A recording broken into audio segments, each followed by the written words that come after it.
네, 주간으로 보면 양시장 나란히 윗꼬리가 길게 달린 이 양봉으로 마감할 것 같습니다. 코스피, 코스닥 모두 다 약보합권의 주간 마감을 앞두고 있는 상황인데요. 만기 이후에 오늘 보여준 하락은 어떤 의미가 있을지 두 분과 이야기 나눠보겠습니다. 하이투자증권 스마트PB센터 이청원 PB, 차영주 MTN 전문위원입니다. 어서 오세요. 안녕하세요.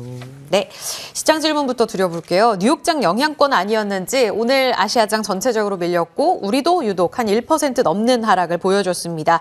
그래도 2,700선을 이번 주 돌파했다는데 큰 의미를 들 수 있을지 이청원 PB님. 네. 근데 외국인이 현선물에서 너무 공격적으로 팝니다. 네. 이거 만기 이후에 어찌 보면 큰 의미 없는 매도라고 볼까요? 아니면 뭔가 달라진 스탠스라고 해석을 할 수 있는 흐름인가요? 제 개인적으로는 대단히 큰 의미는 없는 것 같고요. 그리고 오늘 단기적으로 잠시 쉬어가는 그런 국면이 아닌가 그리 보여집니다. 네. 어제가 선물옵션 동시 만기였습니다. 그 이전 대략 일주일 정도의 시장 수급을 한번 살펴보게 되면 콜옵션 쪽에서 심지어 풋옵션 쪽에서 외국인과 기관이 CPI 발표를 앞두고 크게 매수를 한 것을 알 수가 있고요.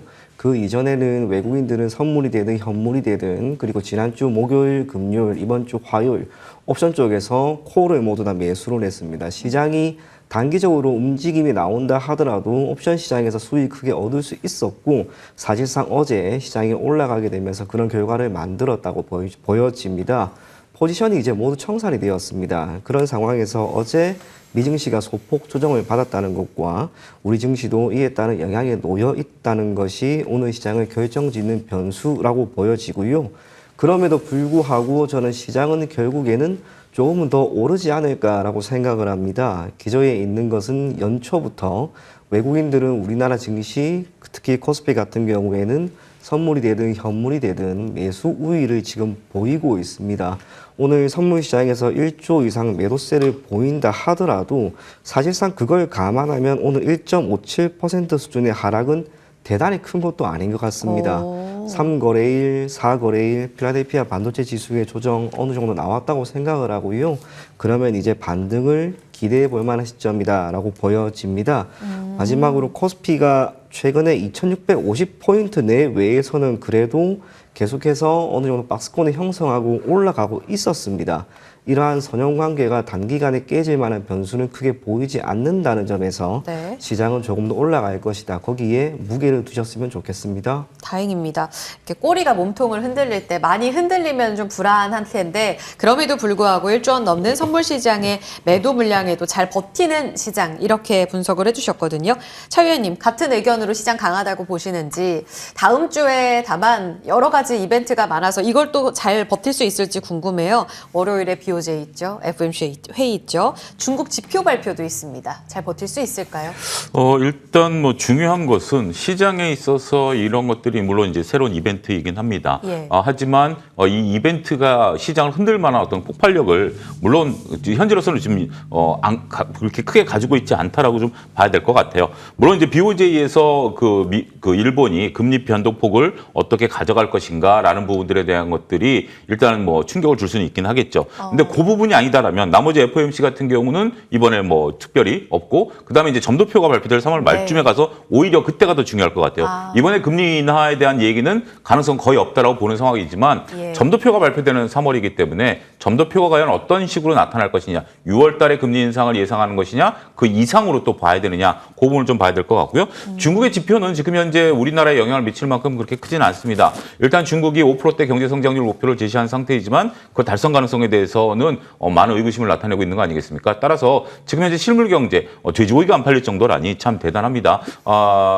제가 중국 사람들을 이해 못하는 게 한두 가지가 아닌데 중국 사람들이 돼지고기를 안 먹는다? 제 입장에서는 전혀 이해가 안 갑니다. 그들이 주식을 포기했다라니 그럴 정도로 어렵다라는 반증이겠죠. 그런 부분들을 보면 이미 시장에는 어느 정도 반영돼 있다라고 보여지고 단지 이제 이것을 우리가 어떻게 그 주식 시장에 적용을 해야 되느냐라고 본다라면 시장이 잠깐 쉬어가는 정도다라고 저는 생각을 하고 있고 쉴 게 오히려 이런 것들이 나와주는 게 좋다라고 말씀드릴 수가 있겠죠. 단지 이제 주총 시즌이 시작이 되기 때문에 우리나라 입장에서는 이제 주총에 따른 이벤트가 개별 종목 단위로 나타날 수 있다. 그러니까 원래 주식 시장은 두 가지 이제 그 리스크가 있죠. 하나는 시장 리스크와 개별 종목 리스크인데 시장 리스크는 그렇게 크지 않을 것 같아요. 하지만 개별 종목 단의 리스크가 오히려 커질 수 있기 때문에 그런 부분들에 오롯이 포커스를 맞추는 게 더 좋지 않을까 싶습니다.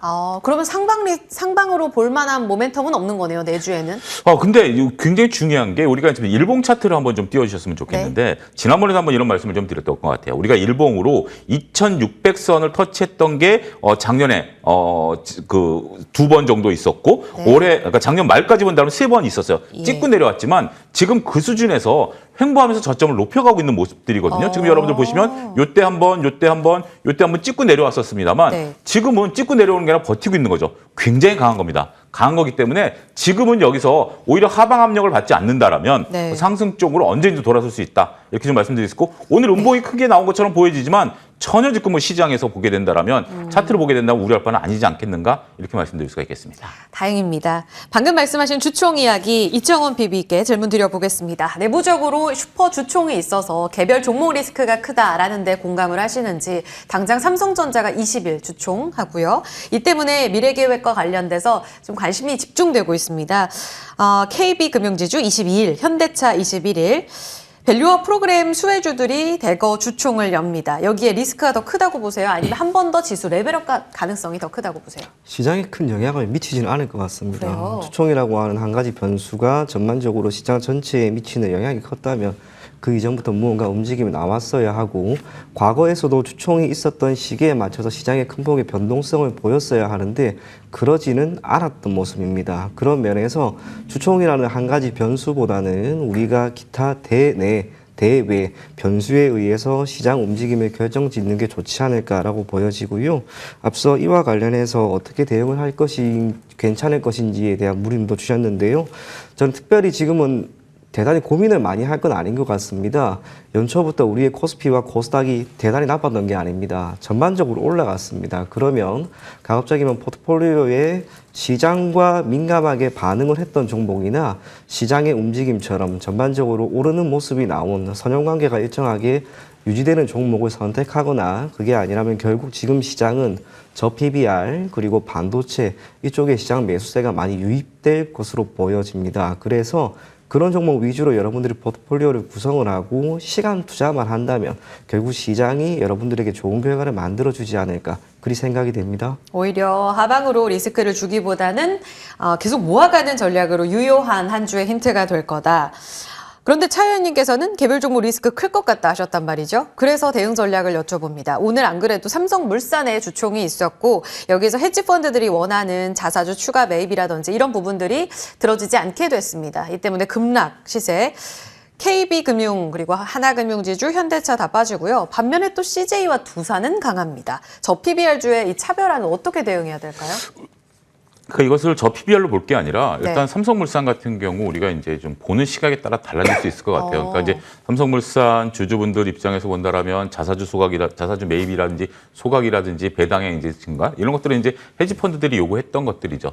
근데 헤지펀드들 입장에서 본다라면 지금 1.4% 지분을 가지고 선언적인 얘기를 했다라고 보여집니다. 따라서 그들의 요구가 들어지지 않자 그들이 어느 정도 오늘 좀 매도가 나오는 게 아닌가 싶습니다. 근데 저는 오히려 이것을 걱정할 필요는 없다라고 보여집니다. 오히려 저는 중기적 입장에서 본다라면 이것을 매수 기회로 오히려 더 역발상해야 되지 않을까 싶어요. 왜냐하면 삼성물산이 우리가 이제 자사주 소각이라든지 자사주 매각 갖고 올라갈 수 있는 주식은 그런 정도의 급은 아니다라고 저는 생각을 합니다. 오히려 지금 현재 제가 삼성물산을 중요하게 그동안에 계속 삼성물산 그 PBR 관련 주식에서 탑픽으로 몇 번을 말씀드렸던 이유 중에 하나가 이재용 회장의 지분이 가장 많은 회사거든요. 그렇기 때문에 그러니까 삼성물산이 과거에 우리가 이제 법적인 문제까지 발생하면서 이재용 회장에게로의 상속에 굉장히 중요한 역할을 하지 않았습니까? 그런 부분들이기 때문에 이재용 회장이 갖고 있는 삼성물산이 과거의 삼성물산급은 아니죠. 그들이 이제 헤지펀드의 말을 들을 일도 조금 좀 어불성설이다라고 말씀드리고 차라리 저는 오히려 장기적인 투자자 관점이라면 삼성물산 같은 경우 PBR 프로그램에 가장 조금 우선순위로 말씀드릴 수가 있겠고 그다음에 CJ 같은 경우는 지금 이제 올리브영에 대한 그 IPO 가능성이 조금 사라지지 않았는가라는 건데 여러분들 이제 올리브영을 단순하게 보셔서는 안 됩니다. 지금 우리나라에 제가 지난달에 본 통계를 보니까 해외에서 남성분들이 많이 들어올까요? 여성분들이 많이 들어올까요? 여성일 것 같아요. 여성분들이 많이 들어오는데 특히 30, 40대 여성분들이 가장 높은 비중. 그러니까 30, 40대 여성분만 전체 관광객의 50%예요. 근데 그분들이 어디 가느냐? 그분들의 무조건 가는 건 올리브영입니다. 올리브영이 지금 이제 면세점보다 이제 더 많이 가는 그런 거기 때문에 예, 예. 매출이 이제 증가했다라는 부분, 네. 그런 부분에 있어서 올리브영이 IPO를 안 된다면 이제 CJ로 간다. 자, 이렇게 서로 개별 종목에 따른 이슈들이 좀 있을 것 같아요. 네. 각각의 이슈들, 삼성전자 같은 경우 주총이 있긴 하겠습니다만 삼성전자가 이번에 실적보다는 지금 이제 보조금 뉴스가 나왔음에도 불구하고 못 움직이는 거 보면 결국 실적이 그렇게 드라마틱하게 나오지 않을 것이고, 근데 이런 부분을 우리가 보셔야 될 것 같아요. 실적에 따라서 그리고 이제 퍼포먼스에 따라서 달라질 텐데 두 가지입니다. 하나는 긍정적인 얘기가 나왔는데도 주가가 안 올라간다? 좀 조정을 받는다. 이거는 그렇게 큰 문제는 아니에요. 오히려 폭탄이 터질 가능성도 있어요. 네, 폭탄이 네. 터지는 게 문제입니다. 그런 것들이 이제 제약바이오라든지 이런 쪽에서 폭탄이 터질 수도 있기 때문에 그런 관점으로 우리가 좀 보셔야 되지 않을까 싶습니다. 알겠습니다. 물산은 오히려 지금 기회다라는 측면도 해주셨고 CJ가 잘 가는 이유에 대해서도 공감을 주셨거든요. 그럼 조금 전에 그 개별 종목 이야기하시면서 삼성전자요. 오늘 보조금 60억 달러 정도의 규모의 보조금을 취득하게 됐다. 추가 투자를 어떻게 할지 모르겠습니다만 일단 TSMC 지금 예상 규모가 한 50억 달러인데 이보다는 많습니다. 호재 왜 반응을 못하는지 호재 해석 좀 해주시겠어요?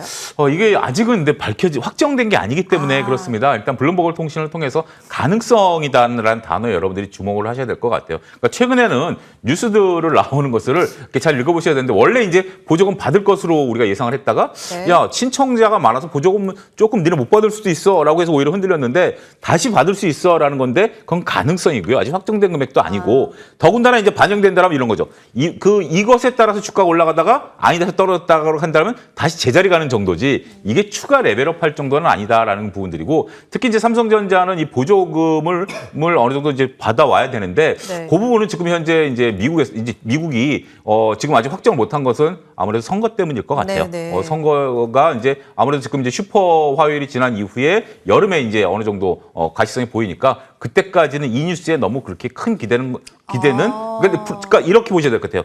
제가 이제 지난번에 말씀드렸던 것처럼 우리가 주가가 올라가는데 하나의 재료만 갖고 올라갈 정도의 삼성전자 급은 아닙니다. 따라서 이거는 올라갈 수 있는 호재성 재료의 한 10점. 그다음에 이제 갑자기 뭐 디램이 안 팔린다 마이너스 5점 뭐 이런 식으로 해가지고 긍정적인 뉴스임에는 틀림없습니다만 이게 100%는 아니다. 네. 이렇게 보시면 될 것 같습니다. 완전한 해소가 아니기 때문에 또 가볍게 올라가기는 좀 어렵다. 진행형 이슈로 계속 체크해 드릴게요.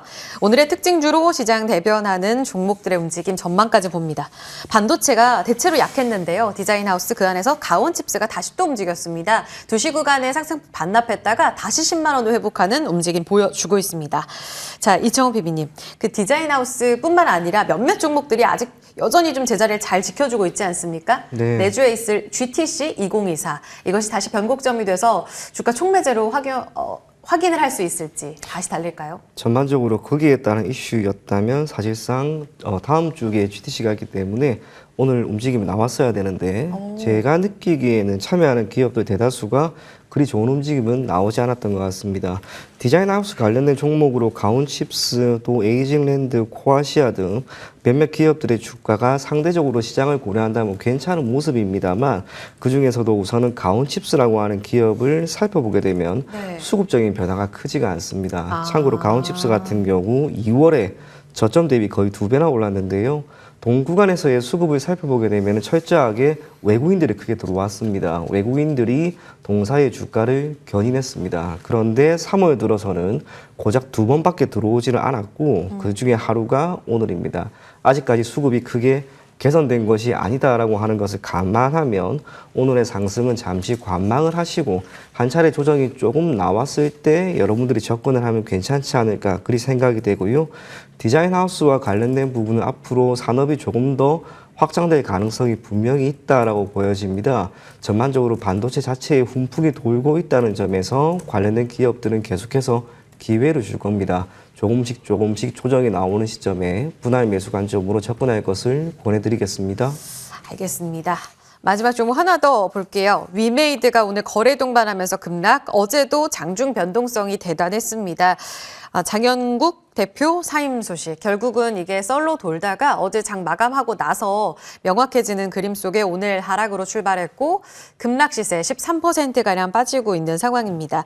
최근 위믹스 코인과 연동됐고 나이트크로우 반응도 좋다던데 이렇게까지 빠질 이슈인가요?